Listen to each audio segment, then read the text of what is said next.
Nous, pour être honnête, nous sommes tombés chez des amis et vraiment, eux-mêmes, ils voulaient réussir. Et ils tenaient à ce qu'à cause des relations que nous avons eues au pays, ils nous ont ouvert leur cœur et ils nous ont aidés. Mon nom, c'est Eric Sommet, je suis burkinabé.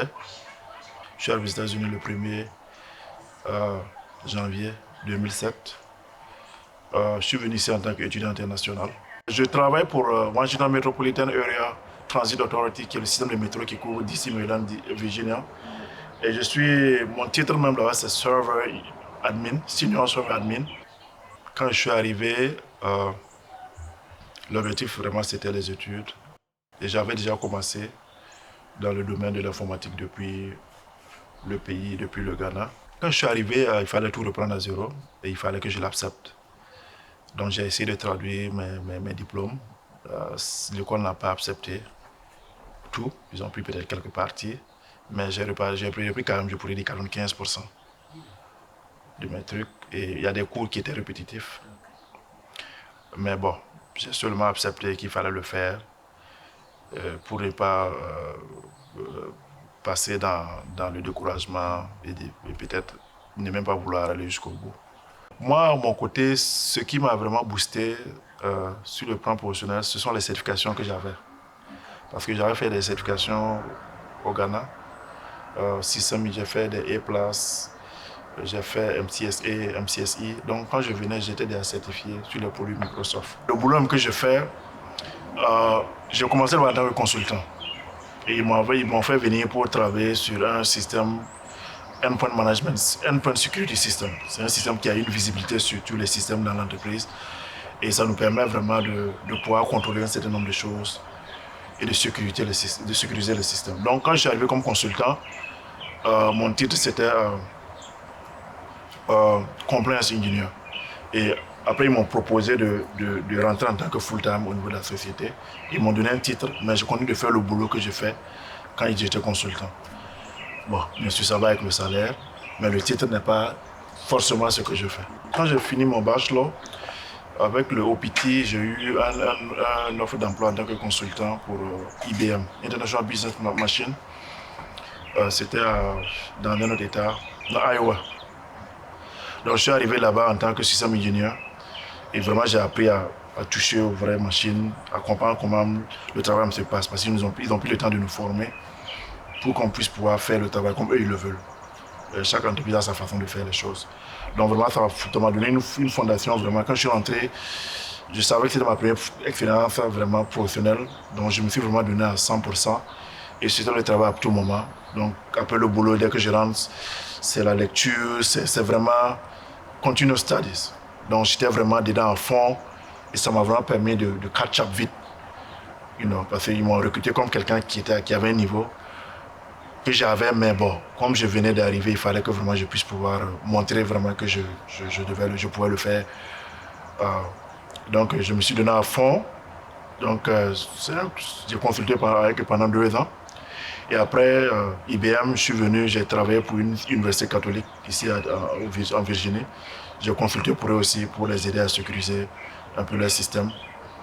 Et quand j'ai fini là-bas, ça c'était en 2015, j'ai eu une offre avec Nike. Nike, c'est la marque de chaussures Nike Global. Donc ils sont basés à Portland. Je suis allé là-bas aussi en tant que système ingénieur. Donc j'ai travaillé avec eux pendant environ 9 mois, 1 an. Donc c'était vraiment une bonne expérience aussi là-bas, découvrir un peu comment ça se passe. Comme c'est une entreprise aussi globale, universelle, donc on travaille avec beaucoup de personnes à travers le monde, tout en étant basé à Portland. C'était vraiment une bonne expérience. Et après là-bas, je suis revenu à DC, consulter pour la compagnie pour laquelle je travaille actuellement, qui s'appelle Washington Metropolitan Area Transit Authority, qui gère le système de métro de DC, Virginia, Maryland. Ils m'ont pris comme étant consultant. J'ai commencé avec eux, j'ai travaillé à sécuriser leur système, à contribuer à sécuriser leur système. C'est une équipe. Dans mon rôle, j'ai travaillé sur un système qui s'appelle Endpoint Management System, qui nous permet d'avoir une visibilité sur tous les ordinateurs, tous les serveurs de l'entreprise et savoir qu'est-ce qui se passe. Mon premier boulot que j'ai fait, c'était loader avec DHL où on mettait les courriers sur la chaîne qui tournait et que les gens ramassent. Mon deuxième boulot, c'était pizza delivery que j'ai fait quelques mois après, environ 6 mois après.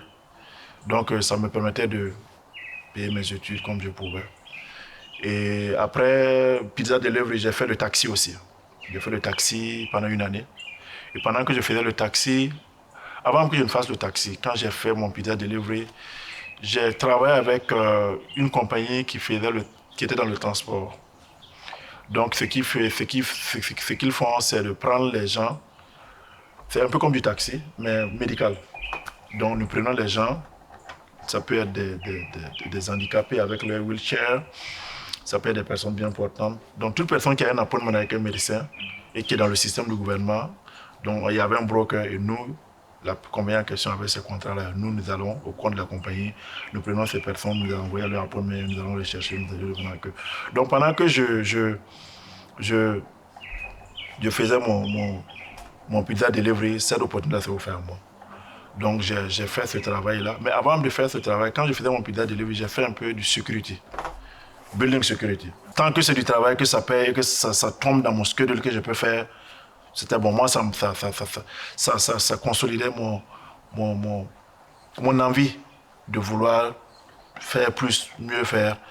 Donc ça me permettait de graver un peu de gauche à droite pour faire de l'argent pour pouvoir payer les études. Donc j'ai fait pizza delivery, j'ai fait security, de building, même si ce n'est pas très longtemps, mais ça m'a permis de comprendre un peu comment ça se passe. Et après le pizza delivery, j'ai fait un peu, comme je disais, le transport médical au compte de quelqu'un en tant que driver. Donc j'ai un peu compris le business model. Et après ça, bon, j'ai vu que c'était un peu slow pour moi parce que je ne pouvais pas faire ça et puis aller à l'école. Donc c'est quelque chose que j'ai commencé à faire pendant les vacances. Et quand l'école a approché, j'ai vu que c'était un peu difficile. Donc je me suis rentré dans le taxi. Donc j'ai fait le taxi pendant 1 an. Le taxi, je travaille quand je veux. Donc c'était vraiment flexible avec l'école. Donc ça me permettait vraiment d'aller à l'école et de faire le taxi. Et pendant que j'étais en train de faire le taxi et que j'allais à l'école, le fait que j'ai travaillé pour la compagnie de transport pendant un bon bout de temps, pour le transport médical, j'ai vu que c'est quelque chose que je pouvais faire à mon propre compte. Je pouvais aussi faire le travail, mais en étant un owner. Donc j'ai eu une conversation avec mes parents et je voulais un support pour pouvoir commencer dans le business. Donc ils m'ont vraiment supporté et j'ai créé la compagnie et ils m'ont aidé à acheter mon premier véhicule. Et avec ça, j'avais commencé à faire le transport médical quand j'ai arrêté le taxi. Le côté entrepreneurial, je pense que quand je suis arrivé, que je cherchais tous les voies et moyens. Parce que le vrai challenge, c'était de pouvoir payer les études qui sont excessivement chères. Donc il fallait chercher les vrais moyens pour pouvoir payer les études. Et c'est l'entrepreneuriat qui allait pouvoir décanter cette situation-là. Donc quand j'ai travaillé avec la compagnie, en tant que chauffeur dans la compagnie de transport médical, je me suis dit, mais ça c'est quelque chose que je peux faire. Je n'ai pas besoin de quoi que ce soit. Et c'était au moment aussi de la récession, en 2008-2009. Donc c'était vraiment, les gens perdaient beaucoup de boulot, donc il n'y avait pas d'issue à ce niveau. Je n'avais pas de dotation de travailler. Les gens perdaient leurs emplois. Donc il fallait créer quelque chose qui allait contribuer pour la communauté dans laquelle je vis. Et je pensais que c'était quelque chose que je pouvais faire parce que au moins si les gens ont nécessairement, le gouvernement continue de dire les gens aller pour leur doctor's appointment. Il y a le social, même s'il n'est pas très développé, il y a un support de social qui est là. Et il y a des opportunités de business dans ce domaine-là. Donc j'ai vu que c'était quelque chose qui n'allait pas s'arrêter de sitôt, si j'arrivais à pénétrer.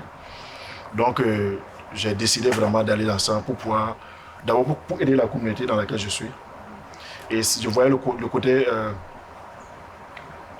compassion. Je travaille des malades, des femmes, des hommes, des vieillards, des handicapés. Donc à ce côté-là aussi qui m'était cher, je voyais que c'est quelque chose qui vraiment s'aligne avec ma conviction. Et aussi, je trouvais que ça allait me permettre de payer mes études. Donc c'est vraiment les deux facteurs. Et aussi l'entrepreneuriat, bien sûr, pouvoir se développer, être indépendant financièrement un jour. Ce sont les différents éléments, les 3 éléments vraiment qui me motivaient à aller dans ce sens. Et quand j'ai eu l'opportunité de créer, je ne savais même pas que je pouvais créer une entreprise, étant donné que je ne pouvais même pas travailler. Mais on m'a dit que je pouvais, parce que j'avais un social. Donc toute personne qui a un social peut monter une entreprise. Et c'est vraiment quelque chose que les gens doivent savoir et essayer de voir ce que ça peut les permettre de faire. Tant que tu es un social, tu peux monter une entreprise dans ce pays. Et tu n'es pas obligé de travailler, mais tu peux avoir des gens qui peuvent travailler pour toi. Ce qui est encore mieux. Voilà. Bon, moi-même, bon, personnellement, l'entrepreneuriat, il n'y a rien de tel. Mais dans ce pays, quand on vient dans un système, un entrepreneur, c'est d'abord celui-là qui... Le premier entrepreneur est le premier employé d'une entreprise. Il faut que toi-même tu puisses pouvoir comprendre comment le travail se passe, bien le faire, maîtriser tous les contours, pouvoir poser les bases de tes expectations. Quel est le standard que tu veux donner à ton entreprise? Donc il faut pouvoir avoir cette expérience en faisant le boulot toi-même, voir comment tu peux bien le faire, et maintenant pouvoir orienter les choses quand les autres personnes viendront, les autres employés viendront. Donc moi, mon travail que je fais actuellement, j'avais cette visibilité-là par rapport à l'expérience que j'ai eue à IBM. IBM crée des solutions. Ils sont aussi dans le support, dans le service informatique. Pour dire que quelqu'un qui a besoin qu'on vienne, une entreprise qui a besoin qu'on vienne l'aider avec des expertises dans le domaine informatique, c'est quelque chose que j'ai vu que je pouvais faire étant donné que j'ai fait ça avec IBM. J'ai vu leur business model dans le monde où ils ont des contrats avec le gouvernement américain, ils ont des contrats avec toutes les grandes entreprises américaines ont des contrats de support parce que ce n'est pas leur premier domaine d'activité. Donc une banque par exemple ne va pas se fatiguer avec des gens à cause de son département informatique. Ils préfèrent donner ça à une compagnie qui a l'expertise pour pouvoir les aider à ne pas avoir des difficultés à ce niveau, pour pouvoir se concentrer sur son domaine d'activité. Donc, ces entreprises-là, comme IBM, par exemple, a ces contrats-là qu'ils avaient. Et moi, quand j'ai commencé à travailler, j'ai vu un peu ce qu'ils faisaient. Donc, mon objectif, c'était d'acquérir l'expertise, l'expérience, et aussi sortir, offrir des services à des compagnies. S'ils ont des serveurs, ils ont des ordinateurs, ils ont tout ce qu'ils veulent qu'on fasse comme travail. J'ai l'expertise, je peux le faire. Donc moi, je vais avec mon équipe et nous faisons ce travail. Eux, ils n'ont qu'à... Ce dont ils ont besoin de faire, c'est de seulement acheter la technologie. Et moi, je vais avec l'expertise que j'ai, et aussi en recrutant des gens, nous faisons le travail pour eux. Donc moi, c'est la vision que j'ai pour moi. À l'heure, je travaille, je fais mon expérience, mais j'ai ma compagnie de consulting que j'ai à côté, qui est officieuse, mais que j'ai à côté. Si je peux le faire, je le fais à côté. Si quelqu'un a besoin que je vienne réparer un ordinateur, je vais le faire. Si une entreprise a besoin que je fasse quelque chose, je peux aussi le faire. Je me suis rendu compte que ce n'est pas l'entrepreneuriat est-ce que je pourrais m'en sortir dans ce pays où je n'avais pas le droit de travailler, mais je peux embaucher des gens pour travailler et je peux faire plus d'argent. Donc il n'y a rien de mieux que cela. Donc j'ai décidé de monter la première entreprise qui était le transport médical, qui m'a permis d'ailleurs de payer mes études. Et après cela, je me suis rendu compte qu'il fallait, quand j'ai gradué, je voulais aller dans le domaine professionnel. Parce qu'au niveau du business, ça devenait un peu slow. Je voulais vraiment faire une transition pour continuer dans quelque chose qui allait vraiment me continuer d'avancer. Donc je suis allé dans le domaine professionnel en informatique et j'ai fait le travail en tant qu'employé. Et après, j'ai décidé de lancer ma propre structure de consulting que j'ai créée, qui s'appelle eWins LLC, dont nous sommes dans le service. Et c'est basé sur le business model aussi des autres entreprises qui sont dans le même domaine d'activité. Donc, cela me permet de faire un petit truc à côté. Et en plus de ça, moi, j'aime vraiment les investissements parce que ça te permet vraiment de continuer de t'améliorer, de te développer, de t'améliorer et vraiment de faire beaucoup plus de revenus. Donc, avec ce que j'ai fait, j'ai décidé d'investir ailleurs. J'ai notamment investi dans real estate. Je cherche d'acheter des appartements ou des maisons que je rénove et je mets en location. Si je tombe sur des deals où je peux revendre, j'essaie de le faire. J'ai une structure de façon personnelle pour ça. Mais j'ai aussi des amis, quand il y a des deals, ils m'appellent, ils disent ce deal-là, voici ce qu'il faut contribuer. Si financièrement je peux le faire, je le fais. Donc j'ai des partenaires aussi dans ce domaine-là. Et un autre domaine aussi dans lequel j'investis, c'est le transport, les conteneurs. Donc j'ai essayé de diversifier un peu mes activités. Donc j'ai des amis, j'ai des partenaires avec lesquels nous essayons d'avoir créé un truc qui nous permet d'acheminer des voitures, tout ce qui est combustible, tout ce qui est goods. Donc on load les conteneurs, on envoie ça au Burkina. Donc ça nous permet de collecter les effets des gens, nous les chargeons pour un fee pour aller prendre. Et aussi il y a le fee pour le transport jusqu'au pays. Et ça nous permet vraiment de servir la communauté. Nous avons commencé en décembre 2020.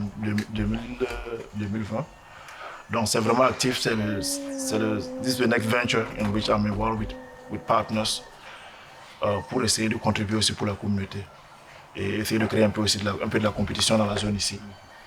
Et vraiment, le rôle c'est de contribuer pour le pays. Quand je venais faire la formation, mes études et puis rentrer au travail. Mais avec ce qu'on a traversé pour pouvoir payer les études, les difficultés que nous avons rencontrées et l'expérience que nous avons eue dans ce pays, on aimerait contribuer pour le pays. Et en faisant ça, c'est une façon de faire quelque chose pour le pays. The next thing will be de monter une boîte d'informatique et créer des écoles. Donc l'objectif c'est de créer des écoles dans le domaine de la technologie. Parce qu'à l'heure, la cybercriminalité est un problème. Et moi, mon domaine, c'est la sécurité. J'ai un master en cybersécurité. Je suis en train de faire un PhD en cybersécurité. Ou encore Information Assurance, où je vraiment me perfectionner dans ce domaine. Et l'objectif, c'est de pouvoir enseigner cela un jour ici et enseigner cela aussi au pays. Parce qu'en matière de sécurité, c'est un grand problème pour tout le monde. Quand on est arrivé, on manquait ce repère de famille. Je suis venu chez des amis et ils tenaient à ce qu'à cause des relations que nous avons eues au pays, ils nous ont ouvert leur cœur et ils nous ont aidés. C'est eux qui nous ont aidés à trouver du boulot, notre premier boulot. C'est eux qui nous ont aidés à nous loger. Vraiment, ils ont été vraiment un support. Quand je m'assois, je pense, c'est ça vraiment qui a défini la stabilité. Au commencement, on n'a pas eu vraiment de sentiments quelconques. On a senti que les gars nous ont accueillis comme des frères. Ils ont facilité ce qu'ils pouvaient faire pour nous. Et on a vraiment embrassé le moment. C'est vrai qu'on a habité ensemble qu'une année, mais ça nous a vraiment permis de vraiment se sentir proche d'eux. Et avec les autres amis, leurs amis, c'était nos amis. Donc ça nous a vraiment permis de nous intégrer. Ils ont vraiment filé ce gap-là dont on avait besoin pour vraiment se sentir, pour sentir un support des amis, un support d'une famille, un support de la communauté.